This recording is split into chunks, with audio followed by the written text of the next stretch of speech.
the overall strategy is the whole voting, that people are not getting out there because for whatever reasons, we make it easy for people. And for me personally, after the election, I was, I think, clinically depressed for a while. And then you just think, how can it be that in this amazing country that this is who we have selected, or the majority, or not even the popular vote, or this is the person leading this country? And you're right, European people say, what is wrong with you people? And you just go, and you know, people have to go out and vote. One of the things that I decided to do, first of all, I swore I would never work on a campaign again because it's like, I'm too old for this, leave it for the 21-year-olds. And then the more I thought about it, my friend Eleni Kounalakis, who's Greek American, decided she's gonna run for lieutenant governor. And when she told me that, I said, whatever you need, I'm there for you. And then she says, I wanna do this road trip to 58 counties, are you in? I ended up organizing. We've been to 45 counties, including Siskiyou, Modoc, Inyo, Del Norte. But for me, it was almost healing to just go and say, there are really good people. What is it that we're going to do to motivate them to go out there and do something because they care? But when you're talking to, like you said, so many issues, we went to meet with the president of Chico State, Humboldt State. You're hearing about students who are living in their cars. They're trying to get an education and they can't afford housing. And that a lot of the student debt is due to housing costs. All these kinds of issues where you think we have to do something, where it's electing more people, more women in my view, and getting out there to vote. And so perhaps the overall strategy is how do we get more people to vote, but also in your own words, and we'll start with Ileana again, when you think about these, like the broadband, that came up in rural communities, that people, let's say you're a person who wants to start a company in Siskiyou County, beautiful, you know, by Mount Shasta. But you set up shop, and now you can't communicate with the world because there's no reliable broadband. So why are people in cities where there is broadband? Because that's where they're getting the services. If we made that affordable or unavailable, perhaps other people will start businesses, will do something that grows the economy of those rural communities. So what are some of the strategies that you would come up with, or you think would be, that you're working on, that you'd be interested in seeing implemented or worked on as you talk about the broadband issue? Thank you. So first of all, the industry is fully competitive, right? No one carrier is going to solve all the issues. There's lots of different types of technologies. There's satellite, there's wireless, there's, you know, fiber in the ground, fiber optics, what have you. What I can't share is what AT&T is doing and what we're doing not only in California across the state, but what we're doing across our 18-state service territories. And the feds, the federal government, created the Connect America Fund. And so companies like AT&T can apply for funding. And we chose to do that in a number of our states, including California. We're going to be receiving about $146 million each year for the next 6 years. What we're going to do, what our strategy is to deploy fixed wireless internet across FCC-approved census blocks. So it's the Fed's money, so they tell us where we can deploy. But the strategy with fixed internet wireless is going out to rural-based homes and small businesses. So with the funding, and the project is beginning this year, we are going to cover 141,000 homes in the state of California alone. And we're doing that across our 18-state footprint. The other initiative that I think is very important for you to know and to share as people in California, but as members of a national organization with your counterparts, one of the things that the 9/11 Commission recommended to our leaders was that the country create a national first responders network. What we learned at 9/11 is that none of the first responders could communicate. Everybody's on different frequencies. So AT&T won a contract to build a brand new national network for first responders.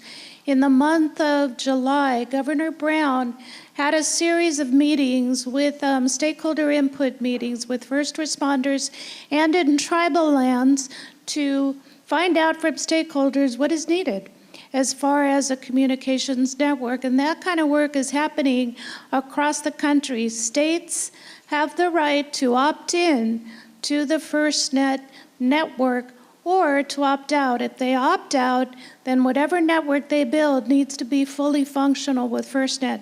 But we're going to have, and this is just so surprising, in this day and age of high tech, this country is finally going to have a first responders network.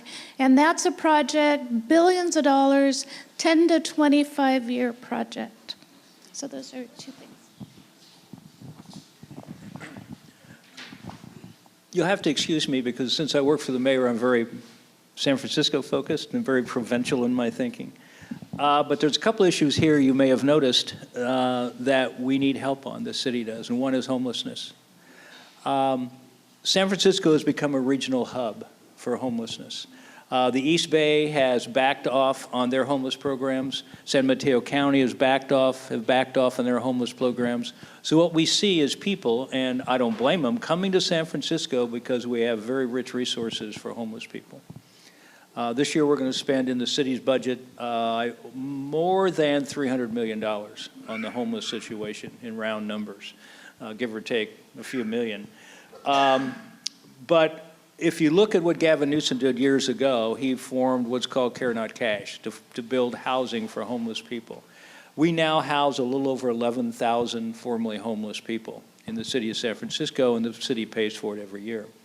But the number of chronic homeless people on the street of San Francisco is constant at around 3,900.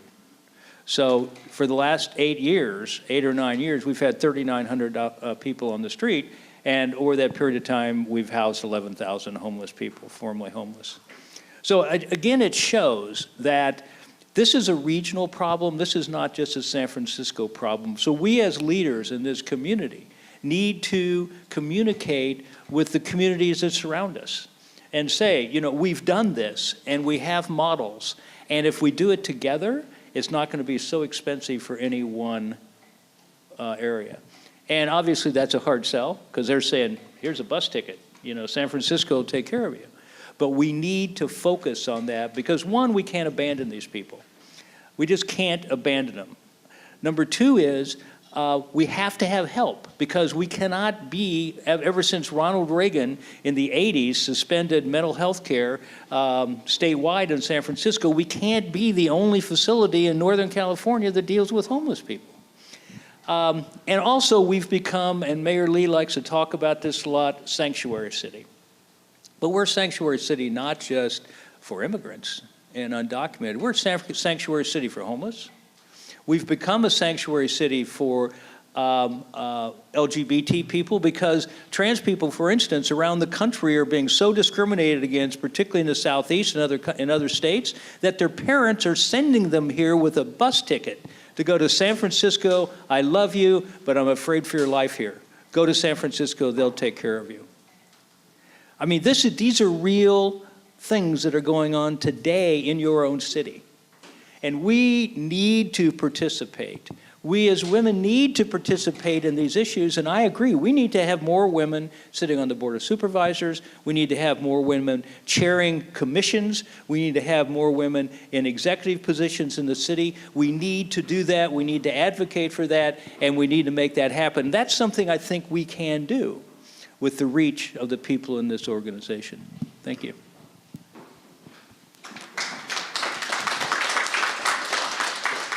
And I would add, we need to be specific about the kind of women we want in these offices. I mean, he's appointing so many women, women of color.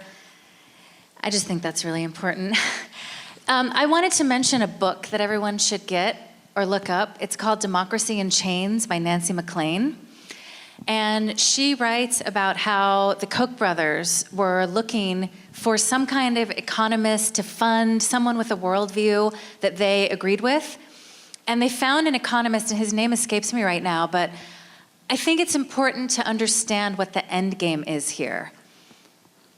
Buchanan, I think his last name was, he's passed now, but he basically said that if the far right, the Kochs, were honest with the people about what they wanted for this country, the people would never go along with it. So what they need to do is ensure that the minority rules. And you ensure that the minority rules by gerrymandering and suppressing the vote. And we're almost there. Because again, in many past elections, Dems got more votes than Republicans, and the Republicans still control the seats in the House. So I think it's a really important, it's pretty heavy, but it's a very important thing to think about. Because if the minority rules, if you change the laws to ensure that the minority rules, then what happens to our collective power? Again, it's called Democracy in Chains. She's not getting that much mainstream attention. Actually, the Washington Post, I think, finally did a good review, but she's getting slammed by the right and by libertarians, because this was a libertarian economist. So I think that's really important. To your point about poverty, I have a friend who's a teacher in the Mission Potrero, and she told me that if we don't get our act together, if we don't create opportunities for marginalized youth and kids who don't see a future, her kids are going to be homeless in about 5 years. And have you all driven through the Bayview recently? Does anyone live in the Bayview? Okay. Do you? You work in the Bayview? You know, I'm kind of embarrassed to say this, but I drove through the Bayview recently, and my radio station is near there. I haven't been there in a long time. I went into the heart of the Bayview. I feel like everyone needs to drive through the Bayview. It's shameful in a city with so much wealth that this kind of poverty, that we have this kind of poverty. I mean, in my neighborhood, I'm seeing, well, not in my neighborhood, but Teslas, multi-mansions. I mean, so much money in this town. And yet in the Bayview, you have dilapidated buildings, trash, kids hanging out. What's in store for their future? Right? I mean, that to me, I think, is a really important issue, is these kids right now. It's hard enough for the middle class to make it. What about these kids who are growing up in poverty? What sort of future is there for them? And I think we need to talk more about that and connect it to some of the crime that we're seeing. Rather than, let's catch these guys and throw them in jail. Let's ask, why are they doing this in the first place? I know I'm going all over the board. It's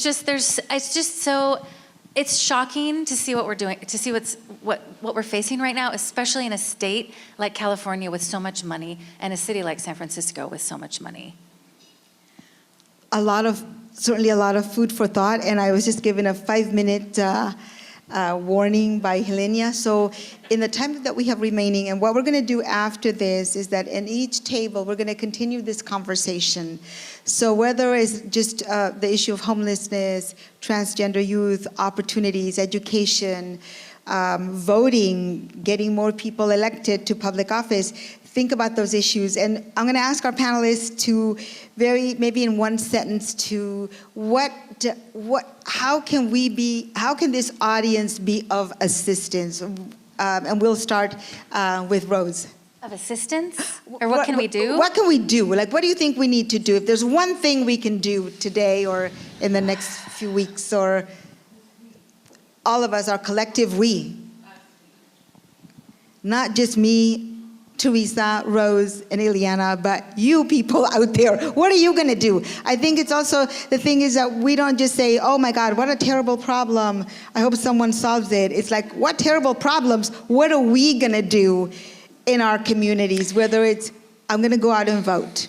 I'm going to go register 2 people. I'm going to encourage someone. I'm going to write a check for $20.18 for a friend of mine who's running for office, because it doesn't have to be a lot. But I think we have to look at it in small chunks, because if you hear these challenges, you think, oh my God, I'm going to crawl in a cave and never come out. But if you think about what you yourself, in a small way, whether it's even saying an encouraging word to a young person, like, you know what, you have a lot of potential. That's probably something that person hasn't heard from a lot of people. So I think we need to think about what we are going to do in our own individual way, to whether it's just one person or to 100 people. I think mentoring a young child is so important. Mentoring is huge. And then the other thing is, on a positive note, we're at an amazing moment right now because of what happened in Charlottesville. Not only that, but you are seeing people take to the streets, I mean, in massive numbers. In front of the T Hotel in Washington, I think it was, last week, there was a group of mostly white people saying Black Lives Matter.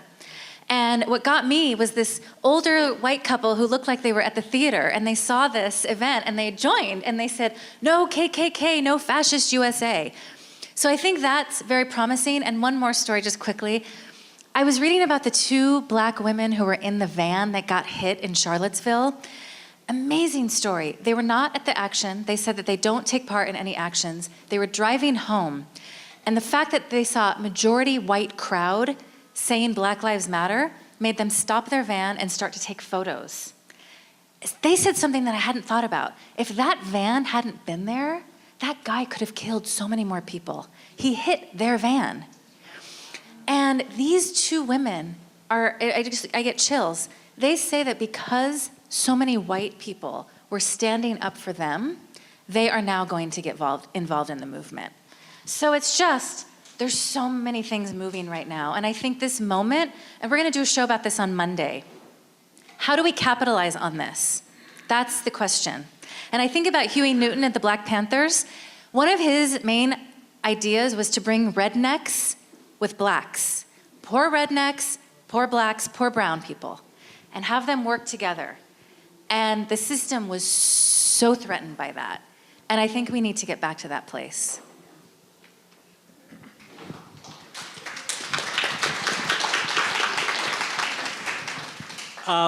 As long as we're doing a book report here, let me offer another book that maybe you should read. It's called If Mayors Ruled the World.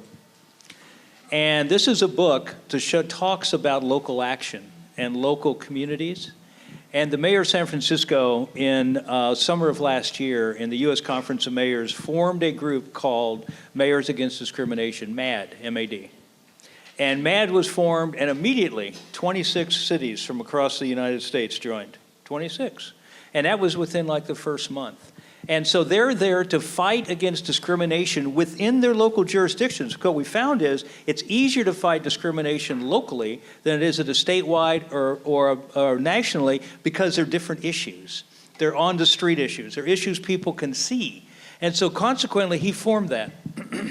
Mr. Trump was inaugurated on January 20th. Today, we have 278 cities across the United States who are part of MAD, and they are working at the local level to pass ordinances, because if you have a strong local ordinance, it's not preempted by the federal government.